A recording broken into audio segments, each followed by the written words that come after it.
స్వచ్ఛత అంటే నందిని. నందిని పాలు మరియు పెరుగు. Welcome to our channel. ఈ రోజు మనతో పాటు రమగారు ఉన్నారు. నమస్తే రమగారు. నమస్తే జయ. రమగారు, మనం కాశీ మజిలీ కథలు ఈ సిరీస్ ని స్టార్ట్ చేసాము. ఎన్ నెంబర్ ఆఫ్ స్టోరీస్ ఉన్నాయి. అంటే ప్రతి మజిలీకి ఒక కథ ఉంటుందనేసి అనుకున్నాం కదా. ఈ రోజు ఏం చెప్పబోతున్నారు? ఏం కథ? మొదటి మజిలీ కథ మొదలు పెట్టే ముందు కాశీ గొప్పతనం గురించి ఈయన మణిసిద్ధుడు గోపుడికి ఏం చెప్పాడో విందాం. మొదటి కథ అది. ఖచ్చితంగా తెలుసుకోవాల్సిన విషయం కదా. అంటే కాశీ మహత్యం ఏమిటి, ఎవరితోటి చెప్పారు అనే కథతోటే మొదలు పెడతారు. అయితే ఈ మొదలెట్టే ముందు ఆయన ఏం చేశాడంటే, కుర్రాడు ఏం అడిగాడు, నువ్వు బోల్డని కథలు చెప్తే నీతో వస్తానన్నాడు. అతనేమో గ్రామీణుడు, అంటే పల్లెవాడు. అవును, విద్యాగంధం ఉన్నవాడు కాదు, చదువు సంధ్య ఏం లేవు. ఈయన పెద్ద పెద్ద పదాలు అవి వాడితే వాడికి అర్థం కావద్దు పాపం. అందుకని ఆయన ఏం చేశారంటే, వాడి దగ్గరికి రమ్మని అతని తల మీద తను చేయి పెట్టి వాడికి గ్రహణ శక్తిని ఇచ్చారట. ఈయన చాలా తపస్సున్నవాడు కదా, సిద్ధుడు చాలా తపస్సున్నవాడు, సన్యాస దీక్షలో ఉన్నాడు. తర్వాత ఆయనకు ఒక మణి దొరికింది. ఏదైనా తెలుసుకోగలిగే జ్ఞానాన్ని ప్రసాదించే మణి ఆయన దగ్గర ఉంది. కాబట్టి ఆయన ఏం చేశాడంటే, తను చెప్పే విషయాన్ని ఈ కుర్రాడు వాడికి అర్థమయ్యేలాగా, వాడికి జ్ఞాపకం ఉండేలాగా ఒక సిద్ధిని వాడికి ప్రసాదించాడు. వాడి తల మీద చేయిపెట్టి ఆ ప్రసాదించిన తర్వాత ఏం చెప్పాడంటే, కాశీ గొప్పతనం. ఇప్పుడు కాశీ ఎందుకు వెళ్ళాలి, కాశీ ఎందుకు వెళ్ళాలి, మధ్యలో ఇంకోటి ఏదైనా వెళ్ళొచ్చు కదా. ఇంకొకటి ఉన్నాయి, రామేశ్వరం ఉంది, శ్రీరంగం ఉంది, ఎక్కడికో వెళ్ళొచ్చు. కానీ కాశీ గొప్పతనం గురించి ఈయన చెప్పబోయాడనమాట, ఎందుకు కాశీ వెళ్ళాలి అని. పూర్వమట నారద మహర్షి ఒకసారి భూలోకంలో ఉన్న వింధ్య పర్వతం దగ్గరికి వచ్చాడు. వింధ్య పర్వతం చాలా అందంగా ఉంటుంది, పెద్ద కొండ, దాని మీద బోల్డని అరణ్యాలు ఉన్నాయి, ఎన్నో జీవజాలాలకి ఆలవాలంగా ఉంది, చాలా జంతువులు పక్షులు అవి ఇవి ఉన్నాయి, ఎంతోమంది ఋషులు మునులు తపస్సు చేసుకుంటున్నారు. అందమైన పర్వతం అన్నమాట. అయితే నువ్వు ఎంతో బాగున్నావు, నువ్వు చాలా గొప్పవాడివని అన్ని ముచ్చటగా ఏదో నువ్వు ఎంత గొప్పవాడిపోయి అని నారదుడు అన్నాడు. అనేసరికల్లా వింధ్య పర్వతం అన్నాడు, అవును స్వామి, నా అంత గొప్పవాడు ఎవ్వడూ లేడు. మా ప్రపంచంలో హఠకాచలమే నా తర్వాత పేరు తీసుకునేది, నేనే చాలా గొప్పవాడిని, మీరు కూడా ఒప్పుకుంటారు కదా అన్నాడు. అనేసరికల్లా నారద మహర్షి అన్నాడు, ఇంతకుముందు నేను మేరు పర్వతం దగ్గరికి వెళ్ళాను, ఆయనేమో తనే గొప్పవాడిని అన్నాడు. మేరు పర్వతం తనంత గొప్పవాడు తనేనని చెప్పాడు. ఇప్పుడు నువ్వు కూడా అదే చెప్తున్నావు, మరి ఎవరు గొప్పవాళ్ళో మీలో మీరు తేల్చుకోవాల్సిందే, నా బొట్టువాడు ఏం చెప్తాడు అన్నాడు. అనేసరికి వింధ్యాచలానికి ఒళ్ళు మండిపోయింది, కోపం వచ్చేసింది. ఇంతలో మన గోపుడు అడుగుతున్నాడు, అదేమిటి వింధ్యాచలం ఒక కొండ, మేరు పర్వతం ఇంకో కొండ, కొండలు మాట్లాడతాయా, కొండలు బండలు ఎక్కడైనా అంటే. ఈయన ఏం చెప్పాడంటే, సిద్ధుడు ఆ కాలంలో కొండలు బండలు కూడా మాట్లాడేవి, వాళ్ళకి మానవ స్వరూపాన్ని తీసుకునే అవకాశం ఉంది. కొండలు, ఈ పర్వతాలన్నీ దేవతాత్మలు, భూమిని తమ భూభారాన్ని మోసేందుకు భగవంతుడు సృష్టించిన ఒక సాధనాలు కొండలు. ఇప్పుడు మనం పర్వతరాజపుత్రిక అని చెప్తాం, అమ్మవారు ఉందా, పార్వతీదేవి హిమవంతుడు కూతురు, కొండకి అమ్మవారు కూతురు ఎలా అయ్యింది? ఆయన సామాన్య స్వరూపంతో ఉన్నప్పుడు ఆయనకి భార్య సంతానం ఉన్నారు, ఆ సంతానంలో ఒకతే మన అమ్మవారైన పార్వతి. కాబట్టి కొండలు మాట్లాడతాయని, ఇది జరుగుతుందని సిద్ధుడు గోపుడికి చెప్పాడు. సరే బాగుంది. ఇప్పుడు వింధ్యాచలానికి కోపం వచ్చేసింది, నాకంటే మేరు ఎలా గొప్పవాడవుతాడు, నేనే గొప్పవాడిని అని చెప్పి స్వరూపాన్ని పెంచడం మొదలుపెట్టింది. వింధ్య పర్వతం పెంచి పెంచి పెంచి పెంచి పూర్తిగా సూర్యమండలాన్ని తాకేదాకా పైకి వెళ్ళిపోయిందట. ఇప్పుడు భూమి మీద మధ్యలో ఉన్న ఒక కొండ పైదాకా పెరిగితే సూర్యుడు ఓ వైపు ఉంటాడు, ఆ వైపు అంతా ఎండకి మాడిపోతారు, రెండో వైపు వాళ్ళకి చీకటి చలి. మరి ఇంకేముంది, ఎండ లేకపోతే ఇక మిగిలింది ఏమిటి, ఎండ లేకపోతే ఉండేది చలే కదా, రాత్రి చలి మిగులుతాయి. దాంతో భూలోకం అంతా హాహాకారాలు చేసేసారు. ఈ పర్వతం వల్ల ఇలాంటి ఇబ్బంది వచ్చిందని గోల పెట్టేశారు. వింధ్య పర్వతాన్ని దించేది ఎలాగా అని ఆలోచించి, సరే ఏమనుకున్నారు, అగస్త్య మహర్షి అయితే ఇందుకు తగినవాడు అని చెప్పి అగస్త్య మహర్షి ఎక్కడున్నాడని చూశారట దేవతలంతా. చూస్తే అగస్త్య మహర్షి అప్పుడు భార్య అయిన లోపాముద్రాదేవితో కలిసి కాశీ క్షేత్రంలో ఉన్నాడు. ఆయన పొద్దునే లేచి గంగా స్నానం చేసి చక్కగా అక్కడ స్నానం సంధ్యాతులన్నీ ముగించుకున్నాక ఆ అయ్యవారిని దర్శించుకుని గంగాజలంతో ఆయనకి అభిషేకం చేసి అమ్మవారిని చూసి హాయిగా కాశీ క్షేత్ర నివాసంలోనే ఉన్నాడు ఆయన. ఇప్పుడు దేవతలంతా అమ్మయ్య ఈయన ఇక్కడ ఉన్నాడు, ఈయన చూడడం కోసం వెళ్ళినందుకైనా మనం కాశీక్షేత్ర దర్శనం కుదిరిందని కాశీలో స్నానం చేసి గంగలో అయ్యవారిని విశ్వేశ్వరుని దర్శించుకుని అమ్మవారిని చూసి అప్పుడు అగస్త్యుడి దగ్గరికి వెళ్ళారు. అయ్యా ఇలా ఇబ్బంది వచ్చింది, ప్రపంచానికి ఇబ్బంది వచ్చినప్పుడు మీలాంటి మహానుభావులు పూనుకుని ఈ ఇబ్బందిని గట్టెక్కించాలి, వింధ్యాచలాన్ని కిందకి దింపాలి, మీ ఒకరి వల్లే అవుతుంది, ఏదో ఒకటి చెయ్యండి అన్నాడు. అనేసరికి అగస్త్యుడు ఏమనుకున్నాడు, ఇక మళ్ళీ కాశీ వచ్చే అవకాశం లేదనిపించింది ఆయనకి. సరే ఇంకొకసారి క్షేత్రంలోకి వెళ్ళి లోపలికి వెళ్ళి దేవాలయంలోకి విశ్వేశ్వరలింగాన్ని దర్శనం చేసుకుని అమ్మవారికి అందరికీ నమస్కారం చేసి భార్యకి ఏం చెప్పాడంటే, మనం ఇక్కడి నుంచి వెళ్ళిపోతున్నాం, మళ్ళీ ఇక్కడికి రాం, కాబట్టి అందరినీ దర్శనం చేసుకొచ్చేయమన్నాడు. సరే మధ్యాహ్నం వేళకి దర్శనాలన్నీ అయిపోయి సాపాటు భోజనాలు అయ్యాక బయలుదేరాడు. మధ్యలో వింధ్య పర్వతం అడ్డొచ్చింది. వింధ్య పర్వతం దగ్గరికి ఈయన వెళ్ళేసరికల్లా ఇంత మహానుభావుడు అగస్త్యుడు వచ్చేసరికి వింధ్య దిగిపోయింది. కిందకు వచ్చి దండం పెట్టాడు.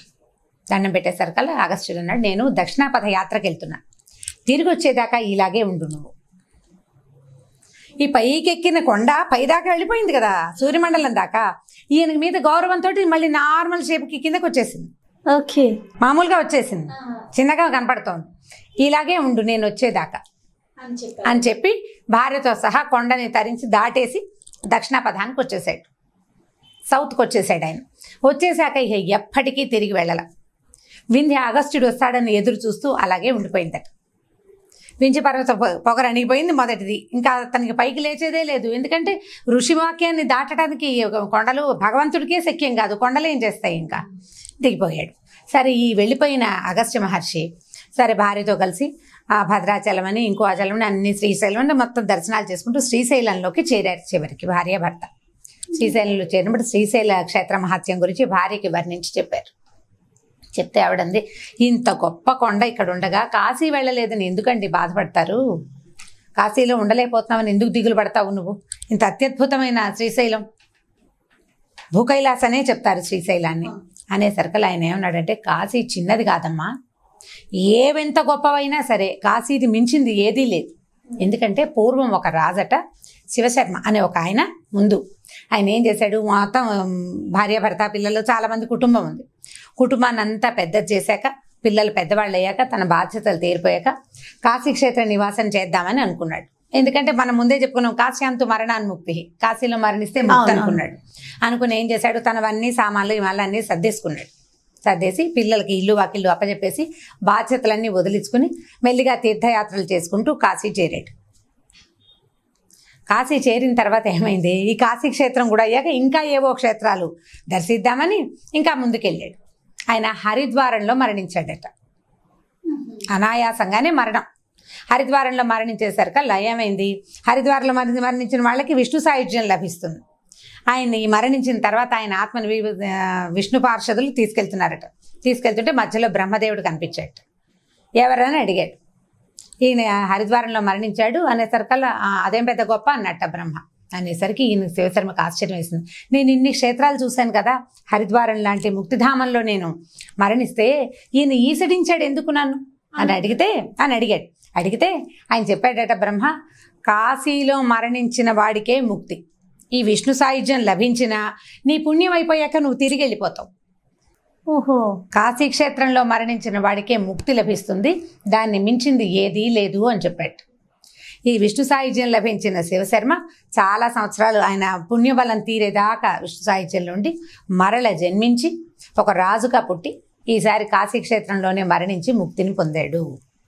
కాశీలో మరణిస్తే ముక్తి, కాశీలో జీవించిన వాడే అంటే మోక్షగామి అనమాట, వాడే నిజమైన మోక్షాన్ని కోరుకునేవాడు. కాబట్టి కాశీని మించింది లేదు, అంత అత్యద్భుతమైన క్షేత్రం కాబట్టి ప్రతివాడు అర్రులు చేస్తాడు, అక్కడికి వెళ్ళాలనుకుంటారు, ఆ దర్శనం చేసుకోవాలనుకుంటారు. అందరూ అక్కడ మరణించలేకపోతారు కదా, దాంతోపాటు మన కర్మానుభవం ఒకటి ఉంటుంది. అక్కడ ఊరికే 3 రోజులు చూసి వెనక్కి వచ్చేస్తారు, కొంతమంది 9 రోజులుండి వెనక్కి వచ్చేస్తారు. 9 రోజులు అక్కడ ఉండి ఇంటికి వచ్చిన తర్వాత మరణించిన వాళ్ళు కూడా కనపడతారు. ఎందుకంటే ఇంకా వాళ్ళ కర్మ తీరలేదు, ముక్తి వచ్చే అవకాశం లేదు వాళ్ళకి. ఎవరికి అవకాశం ఉంటుందో వాడు అక్కడ మరణిస్తాడు. ఇలా ఇది అంతా చెప్పాడు అగస్త్యుడు. కాబట్టి కాశీ క్షేత్రం అంత గొప్పది కాబట్టి అగస్త్య మహర్షి అంతటా ఆయన చెప్పాడు. అంచేత కాశీ వెళ్ళి తీరాలని మన మణిసిద్ధుడు గోపుడికి చెప్పాడు. సరే బయలుదేరారు. పెట్టెబేడ అన్నీ సర్దుకున్నారు. ఒక 2 కావిళ్లల్లో సామాన్లు వేసుకున్నారు. ప్రయాణం సాగించారు. సాగించాక మొదటి రోజు రాత్రి ఒక సత్రంలో చేరారు. సత్రంలో చేరితే ఈయన ఏం చెప్పాడంటే, నేను దారంతా నడిచేటప్పుడు నీతో మాట్లాడను, నేను ఓంకారం జపం చేసుకుంటూ ఉంటాను, ప్రణవ జపంలో ఉంటాను. నా జపం అయ్యాకే నేను నీతో మాట్లాడతా. మనం ఎక్కడైనా మజిలీకి ఆగుతాం కదా, అప్పుడు నీతో మాట్లాడతా. మనం భోజనం చేద్దాం, వంట చేసుకుందాం, భోజనం చేద్దాం, కథలు చెప్పుకుందాం. మళ్ళీ ప్రయాణం అంతా నేను ఓంకారంలోనే ఉంటాను, నన్ను మాట్లాడించకూడదని చెప్పాడు. సరే, కుర్రాడికి అర్థమైంది. సరే, ఏమైంది, ఈ సత్రానికి చేరాక ఆయన ఏం చేశాడు, ఏదో స్నానం అవి చేసుకున్నాడు, సామాన్లన్నీ తీసి చూసుకున్నారు. ఏంటంటే ఇప్పుడు వీళ్ళు సత్రంలో ఉన్నారు అంటే ఒక ఊరు అనమాట అది. అక్కడ ఏదో సామాన్లు దినుసులు అవి ఇవి దొరికేస్తే ఇబ్బంది లేదు. వాళ్ళ దగ్గర కొన్ని ఉన్నాయి, కావిట్లో కొన్ని తెచ్చుకున్నారు కదా. ఇప్పుడు కావాల్సింది ఏమిటి, పొయ్యిలోకి కట్టెలు, భోజనం చేయడానికి ఆకులు. సత్రంలో ఏవో గిన్నె దొన్నె దొరుకుతాయి, వీళ్ళ దగ్గర కూడా ఏవో పాత్రలు ఉన్నాయి. వీడిని వెళ్ళి కట్టెలు కొట్టుకురా కాసిని అక్కడి నుంచి కొన్ని ఆకులు కోసుకురమని చెప్పాడు. ఈ కుర్రాడు వెళ్ళాడు వచ్చి చెట్టు ఎక్కి బాదం ఆకులు కోయిపోయాడట. ఈ బాదం ఆకులు కోస్తుంటే పైన ఒక రథం లాంటిది వెళ్తోంది. ఆ రథం ఎలా ఉందంటే కీలు రథం అంటారు దాన్ని. కీలు రథం, దానికి గుర్రాలు లేవు, అది ఆకాశంలో ఎగిరేది, విమానం లాంటిది. ఆకాశంలో ఎగురుతూ వెళ్తుంది, భూమికి పైగా. వాళ్ళు నడవటాల, అందులో కొంతమంది కూర్చున్నారు, ఏమిటో కేరింతలు కొడుతూ కబుర్లు చెప్పుకుంటున్నారు. వీడు ఆశ్చర్యపోయాడు, ఇదేమిటి ఇంత వింతగా ఉంది, గుర్రాలు లేని రథమా, పైగా ఆకాశంలో ఎగురుతుంది, మరి పైన ఎక్కడో లేదు, బాదం చెట్టు మీద ఎక్కితే కనపడేంతే ఉంది. చాలా ఆశ్చర్యంతో ఏం చేశాడు, కట్టెలు పట్టుకొచ్చాడు, ఈ ఆకులు పట్టుకొచ్చి గబగబా వచ్చాడు. గురువుగారి దగ్గరకు వచ్చి ఏమండి అక్కడ ఏదో నేను చూశానండి అన్నాడు. అనేసరికల్లా ఆయన మాట్లాడటల్లా, ఆయన వంట అది అయితే కానీ ఏం మాట్లాడు, మడిగట్టుకుంటాడు, ఎవరితోటి మాట్లాడ్డా మడిలో. దాంతో వీడి కోపం వచ్చేసింది. అది నెత్తి మీద కట్టెల మూట అక్కడ బారేసి, నేను పోతాను, మీరు నాతో మాట్లాడటం లేదు, నాకు వచ్చేటప్పుడు ఏం చెప్పారు, కథలు చెప్తానన్నారు, ఇప్పుడు నాకు ఒక విడ్డూరం కనపడింది, మీరు సమాధానం చెప్పాలి, చెప్పనంటున్నారు. అనేసరికల్లా ఆయన సైగలు చేశాడు, భోజనం అయ్యాక చెప్తాను ఉండరా నాయన అని. సరే, వంట అయిపోయింది, ఆ కట్టెలతోటే మంట పెట్టి చక్కగా వంట ఏదో చేసుకున్నారు. అక్కడి నుంచి ఆకులు పరిచి ఆయన భోజనం చేశాడు, ఒక కుర్రాడికి అన్నం పెట్టిన తర్వాత అప్పుడు ఆ కథ చెప్పడానికి మొదలుపెట్టాడు. ఏం కథ చెప్పాడో వచ్చే ఎపిసోడ్లో చెప్పుకుందాం తప్పకుండా. అయితే ఈ కథలో ఒక చిన్న సందేహం అండి, మరి అగస్త్య ముని ఇక్కడే ఉండిపోయారా, శ్రీశైలంలోనే ఉండిపోయారండి? ఉండిపోయారు, దక్షిణాపథంలోనే ఉండిపోయారు. ఆయన మళ్ళీ ఉత్తరాపథానికి వెళ్ళలేదు, ఇక్కడే ఉన్నారు. రైట్ రమ్మ గారు, నమస్తే. నమస్తే జై. ఇక ఈ వీడియో కనుక మీకు నచ్చినట్లయితే లైక్ చేయండి, షేర్ చేయండి. మరిన్ని వీడియోస్ కోసం మా ఛానల్ని సబ్స్క్రైబ్ చేసుకోండి.